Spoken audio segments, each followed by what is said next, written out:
Assalamualaikum warahmatullahi wabarakatuh. Perkenalkan, nama saya Muhammad Gaddafi Putra Tamajayana dengan NIM 25000181159 dari kelas C. Pada video kali ini saya akan mempresentasikan tentang tugas akhir proyek saya yang berjudul aplikasi penghitung konsumsi listrik dalam KWH. Baik, yang pertama ada ruang lingkup aplikasi. Aplikasi digunakan untuk menghitung konsumsi energi listrik berdasarkan daya listrik dalam watt dan waktu pemakaian dalam jam. Aplikasi menerima input nama barang elektronik yang digunakan sebagai informasi identitas perangkat. Aplikasi hanya menangani satu barang elektronik dalam satu kali proses perhitungan. Perhitungan konsumsi listrik dilakukan menggunakan rumus KWH sama dengan daya kali waktu dibagi 1000. Kemudian ada lanjut. Aplikasi hanya menampilkan hasil konsumsi listrik dalam satuan KWH tanpa perhitungan biaya listrik.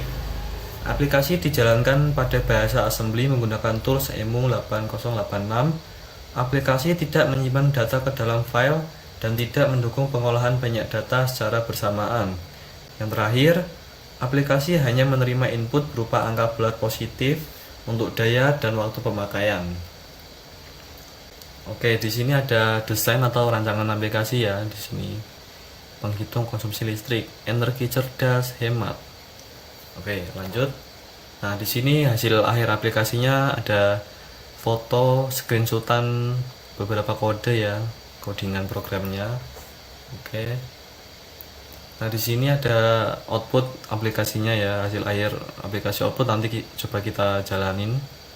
Seperti ini aplikasi penghitung konsumsi listrik. Nah, seperti ini ya, nanti kita bahas. Kemudian yang terakhir ada penjelasan hasil akhir. Nah, penjelasannya. Aplikasi penghitung konsumsi listrik berhasil dibuat menggunakan bahasa assembly 8086 dan dijalankan pada emulator EMU8086. Aplikasi ini dapat menerima input nama barang, daya listrik, dan waktu pemakaian. Kemudian menampilkan hasil konsumsi listrik dalam satuan KWH. Berdasarkan tampilan antarmuka atau UI dan hasil pengujian, aplikasi berjalan dengan baik dan sesuai dengan perhitungan yang diharapkan. Namun perlu diperhatikan, hasil akhir atau KWH-nya hanya menghasilkan angka bulat saja, tidak bisa pecahan atau koma. Saya akan menjalankan atau mengoperasikan aplikasinya ya.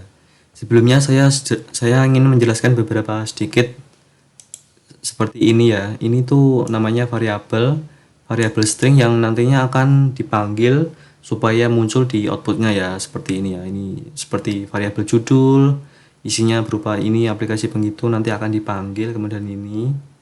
Nah, kemudian ini juga variabel tentunya.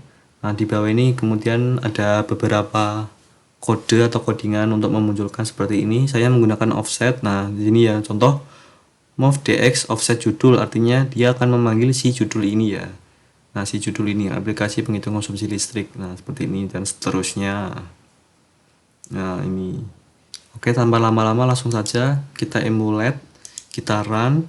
Nah, keluarkan otomatis seperti ini aplikasi penghitung konsumsi listrik. Nah, kita masukkan barang contoh kipas angin. Wattnya 100 watt, pemakaian 10 jam, dan boom, otomatis dia akan muncul nama barang kipas angin konsumsi listrik 1 kWh. Nah, kita coba barang lain ya. Aduh, sebentar. Oke, kita coba jalankan lagi, kita masukkan barang yang lain. Misal mesin cuci 200 watt, pemakaiannya 24 jam. Nah di sini berbeda ya. Akan muncul nama barang mesin cuci konsumsi listriknya 4 kWh. Nah, di sini program aplikasi saya hanya berhenti di KWH-nya saja. Untuk biaya listrik itu tergantung wilayah sendiri-sendiri ya. Misalnya per KWH-nya itu Rp1.000, maka cara menghitungnya itu 4 kWh ini dikali Rp1.000 tadi ya, maka itu biaya listriknya. Oke, sekian presentasi dari saya. Kurang lebihnya mohon maaf. Wassalamualaikum warahmatullahi wabarakatuh.